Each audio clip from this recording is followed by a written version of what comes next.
Welcome back to On the Workbench. Today we're taking a look at replacing the battery on this GM car remote. This is a very simple process, takes you a couple minutes. Then one of the parts you're going to need is a 2032 battery. This is a 3-volt button cell battery. I'm going to go with the Energizer lithium. You can find these very cheap either on Amazon or even most local grocery stores carry this 2032 size. It's a very common size.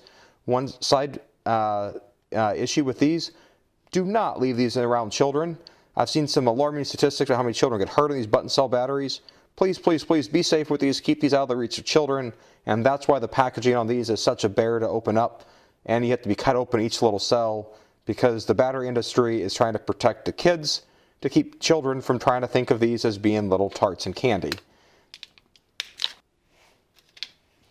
So the first step with this remote is I'm going to have to actually disconnect it from my keychain, which I've already done here.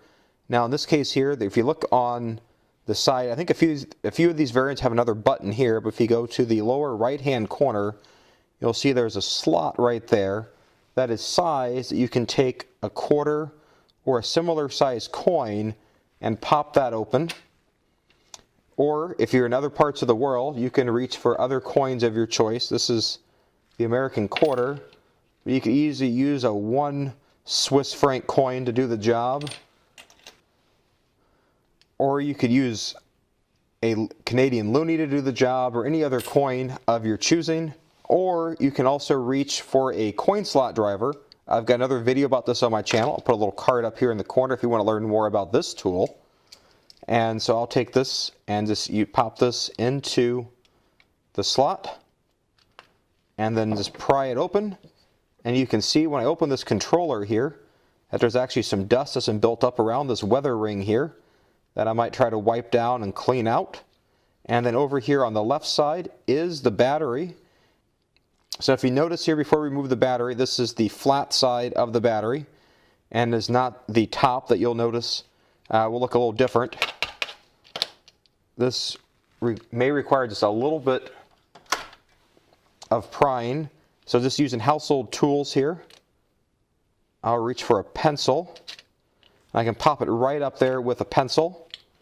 And so here's my battery. Here's the top side that says 2032 and has a very clear positive symbol on it. And so this is going to go with a positive symbol facing down for this setup here. So I'm going to set that in the correct orientation right beside that so I can remember. And now here's my brand new Energizer lithium battery. And now in this case here, this has a little sticker on the back I want to peel off. This sticker here on the back has another little warning sticker on it. Warning that it's harmful if swallowed. Keep away from children under 6 years of age. In fact, I'd say recommend to keep away from all kids. Peel the sticker off of this one. And then, remember how we have the orientation there? We're going to place it down just like this. Press it into the metal springs. The retention mechanism there. Then now all I have to do now is just close up the clamshell here and it'll snap right back together just like that. And now we're back in business. And then now we're good to go. Dispose of this properly. Don't leave this near kids. And that's all that there is to it. Very short and simple and sweet. And there's your quick tip for the day. And have a great day. Bye.